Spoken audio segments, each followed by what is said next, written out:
I'm here with Shannon Gabriel, Managing Director of the Leadership Solutions practice at TBM Consulting, to talk about how manufacturing companies can drive performance in what feels like another challenging time, particularly as it relates to attracting and retaining people. So, Shannon, first question I have for you is if the economy continues to cool as a result of rising inflation and we do face a recession, or there's some saying we already have been in one, why wouldn't the labor market loosen as well? So why is this different than prior experiences like this? I do think that we'll see it loosen up. I think that we are going to see some changes to it. I think we already are seeing some companies that are getting uneasy. We've seen the last 2 months, especially, some significant layoffs with, some of the larger players, the larger conglomerates, Walmart, a lot of retail, a lot of technology, and they've made those decisions to start making significant job cuts. What's different from this round, even if we are in the early stages of a recession versus 2008, if we think about the Great Recession, in the Great Recession, when we started seeing those layoffs, they didn't recover. Those job losses stuck, and they just started to exacerbate within the system and create a really challenging and I think frightening at times unemployment rate. Right now compared to 2008, we're at a 3.5 unemployment percentage versus I think the max got to 7.2 in 2008. We've got 5.7 million people unemployed, which seems really high to me actually, compared to 11 million at one point during 2008. So we're not there. And even with the labor report that came out earlier this month from July, you can see the absorption that's occurring that we didn't see before. So I think we're going to continue to see it loosen, but I don't think it's going to have the impact that it did on the economy like we did in '08 and '09. And I would be curious to hear your thoughts on in manufacturing specifically if they face, unique talent challenges that make it actually harder or worse for them relative to the broader economy. Compared to what they're already experiencing, I think can it get any worse? I hear the pain from a lot of the companies that we talk to, and it hasn't improved. Even after the stimulus ended, even with there being some migration of some retirement, a very low percentage of retirees that did come back, there has really been no improvement seen whatsoever. And so I think that what they're going to continue to face as we go forward is it worth it for me to go to work? Is it worth it for me to go and stand 11 hours a day in a distribution center and get paid barely above minimum wage? And so they have those options that they are losing to their competition that has a much better work environment. It's much kinder, softer, gentler. The shifts are normalized. And so I think that that's going to create the hardship more than anything else. Now, with some of the manufacturing companies that do decide to go through those layoffs, I think the most recent one was Ford, as they are going to change their strategy. I think that will help some of our other clients. The question will be, are their wages so inflated that no one else can afford them? Is it only large companies, large manufacturers that can bring them back?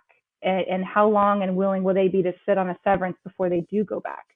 So there's still a lot of challenges, even with the current job or economy being what it is today and the concerns that everyone has.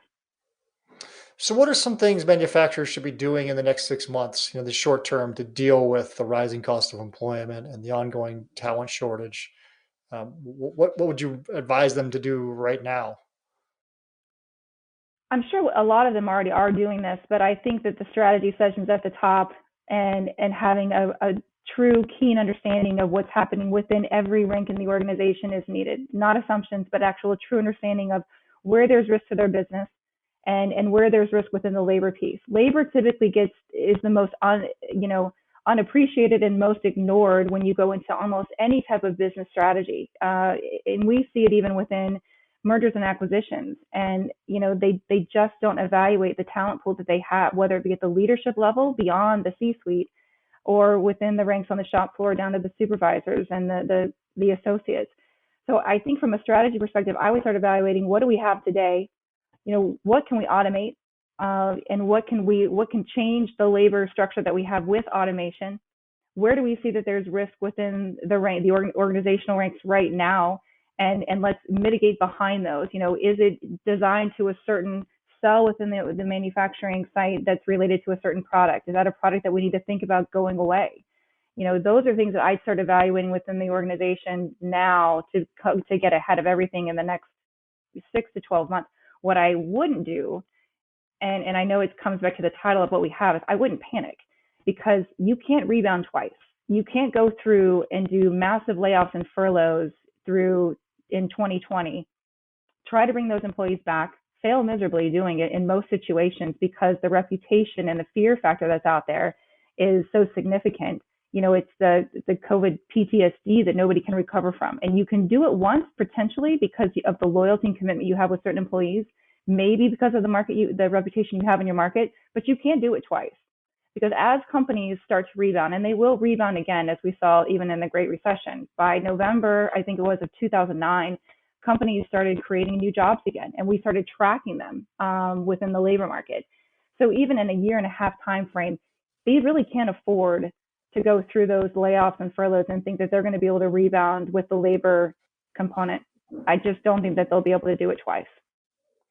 So I have a quick question for you about automation. Are you seeing companies um, using automation to replace people or to augment people? Like what are you seeing more of?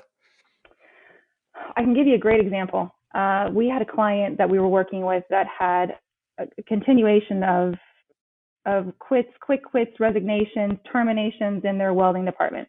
And they had a lot of welders, and they could not get ahead of it. They tried to raise the wage rate. They competed with everyone that was in that same pocket in their community. So that didn't alleviate anything at all. And eventually they tried to change their hiring strategy. Where are we going? Can we train new people? Can we go through some VOTEX to alleviate this? That didn't change anything. Eventually we decided to go, and we recommended that they go through and do robotics, because it just wasn't effective. Like, what can we put robotics on inside this area so that the welders that we do have, we can hang on to, and know that those that we just can't keep replenishing because of the cost of the turnover that was occurring and the backlog it was creating, was something that the company couldn't afford to do. So I think it's got to be a very cost conscious, a very market conscious move when they do go through that. And it is significant cost, right? So you've got to have the long-term gain from that. But I think that, we see a balance of both. And I think that Mhm. in this market, any area that that you're going to have that continuation of turnover, or that hardship, or the training is just that significant, those are the areas that I would probably attack first.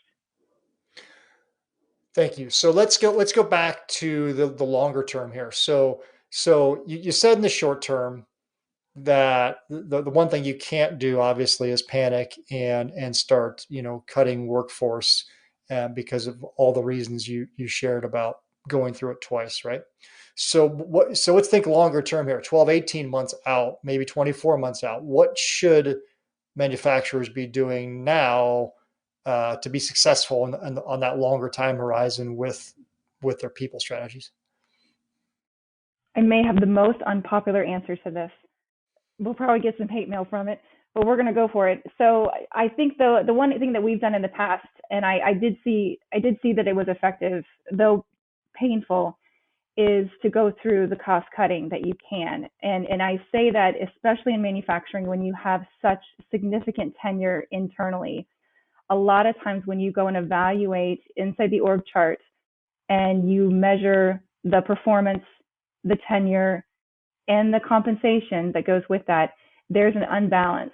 And when you go through and strategically change that and evaluate, are we generating enough out of that $90,000 salary, that $90,000 supervisor? John's been here for 35 years, and while we really, commend him and award him for his loyalty and commitment and what he brings to the team, are we still getting enough out of the performance of that employee? And that would be the area that I would start going through. I would start right sizing. And I do believe that's happening in a lot of these organizations already. Some are making the change because, of their own forecast, but others I do believe are going through a right sizing motion, which is smart in this market. If they feel like their backlog is going to diminish, if they feel like the forecast is looking somewhat dim, I would start evaluating how we're going to do a knowledge transfer from some of those tenured employees, transfer that to those that are committed and capable, but perhaps have more bandwidth than what we've given them credit for, and then hire behind them. Okay. So essentially, your advice is sort of um, don't don't make cuts across the board. Be very surgical and purposeful about any right sizing you need to do to make sure you're cutting the right things and you're not just sort of doing this haphazardly in a panic. Mass layoffs are never a good idea, and certainly not just even within any area of the business. If you're going to remove your entire talent acquisition team, which we're seeing a lot of right now, that's the area that I think has been impacted the most, or at least the most consistent. Then you've got to have a backup plan behind that, because at some point you're going to have a hiring strategy to alleviate that. And again, Indeed's not going to do it, and especially if your market has been tarnished through those massive layoffs.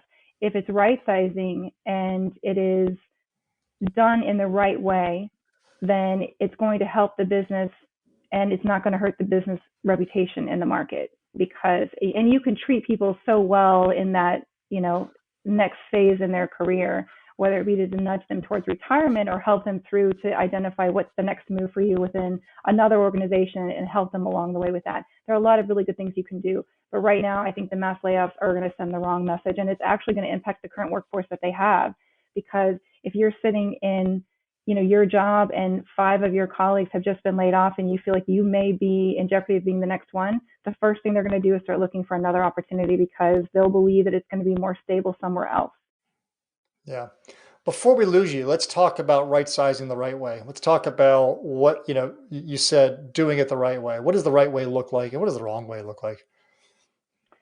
Well, the wrong way is, of course, when it's political and emotional. Hmm. And, those that have not, may have a significant role within the organization, but perhaps aren't the most popular within it, because of some of those decisions that they make. That's when it becomes political and emotional. It just gives them the opportunity to get rid of that individual or those individuals or that department. I think that when it becomes the right way is similar to what I mentioned before, is evaluating the performance against the compensation model that you have. Evaluate the significance that that individual can bring, whether is it in that role, are they in the right role, in the right seat on the bus inside the organization? Is there a more effective area that we could drive them into and perhaps backfill that role with a less expensive model? Those questions, and I think that vision is really what's going to help the organization, and not just short term and long term, because we do get complacent and leave people in positions for a lot longer than what's necessary at times, and just because they've always been in that role. We had one client that we worked with for a couple of years, and they had a leader inside the organization that had significant responsibilities, and he was tired, and they no one recognized it. The leadership team didn't recognize it. I don't know that he had necessarily owned up to it, but when questioned in a thoughtful way, is this really what you want to do? Do you really want to go through this level of change and implementation? Or do you think that there's another area in the organization that you would want to go into, you want to stay? And they came to actually a mutual agreement that was the best outcome for both of them. And they moved him into a different spot in the organization. He was able to reduce his hours. He reduced his salary a bit, but not to the point where it had a negative impact on him. So those areas, I think, when you start thinking through what's the right thing for the business, what's the right thing for the individual, it may take some time consumption, but we've got time right now for them to start making those decisions. And really, they should be making them almost annually anyway. We just, like I said, we get complacent and we just don't execute. Yeah. Be proactive, be objective, not subjective, and do it routinely. Make it routine to do these types of things every year, all the time. Mm-hmm. Okay. Well, this was great. Thank you so much for taking the time to share your perspective on how companies can deal with kind of what feels like another uncertain time with inflation and interest rates and supply chain constraints and labor shortages and everything still kind of like spiraling. I really appreciate it. Thanks for the time, Jason.